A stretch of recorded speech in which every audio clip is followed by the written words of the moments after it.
మమ్మల్ని మాత్రం వాళ్ళే బతికిచ్చింది. నేను ఆశలు వదిలినా కానీ నీకు ప్రాణం మీద ఆశ లేదమ్మా, నువ్వు బతుకుతూ నేను బతికిస్తా అని నన్ను బాగా చూసిండు. మమ్మల్ని మాత్రం డాక్టర్ బాగా చూసుకున్నాడు. మాకు జలుబు దగ్గు లేచినా కానీ ఈసారి కాడికే వస్తాం, మేము ఎక్కడికి పోం. ఏనంటే మాకు దేవుళ్ళలాగా చూసుకున్నాడు. డాక్టర్ అమ్మ అట్లే చూసింది, డాక్టర్ అట్లే చూసిండు. మాకు ఇక్కడికి వచ్చిన తర్వాతనే నయమైంది కాబట్టి జలుబు చేసినా ఇక్కడికే వస్తాం, ఆయన సార్ చూపించుకొనే పోతాం.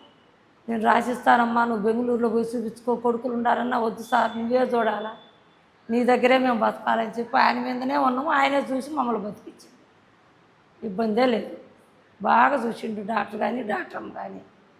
మాది పామూరు దగ్గర కోయిలంపాడు, చాలా దూరం, ఒక్క రోజంతా ప్రయాణమే.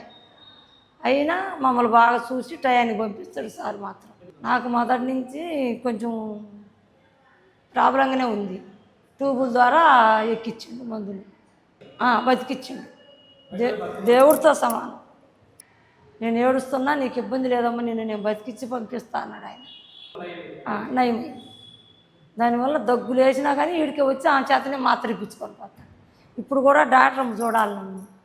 18 రోజులకి ఇచ్చింది మందులు, అయిపోయినాయి. కానీ పండగ వెళ్ళిన తర్వాత పోదాంలే అనుకున్నాను. సార్ ఫోన్ చేసి ఇంకా కావాలని అర్జెంటుగా వచ్చింది. బాగుండబట్టి ఆయన మీద అంత ప్రేమగా మేము పరిగెత్తేది. బాగా చేసింది. ఆయన అంటే చాలా ఇష్టం మాకు. దగ్గులు వేసినా జలుబు చేసినా ఆర్ఎంపీ డాక్టర్ కాడికి ఎక్కడికి పోము, ఇక్కడికే పరిగెత్తుతాం. ఒక రోజంతా అయినా కూడా ఏమన్నా కానీ సార్ కాడికి పోతేనే మనం బతుకుతామని ఆశ మాకు. ఇప్పుడు కూడా ఆయనతో ప్రేమగా మేము చూడాలనే వచ్చినాం.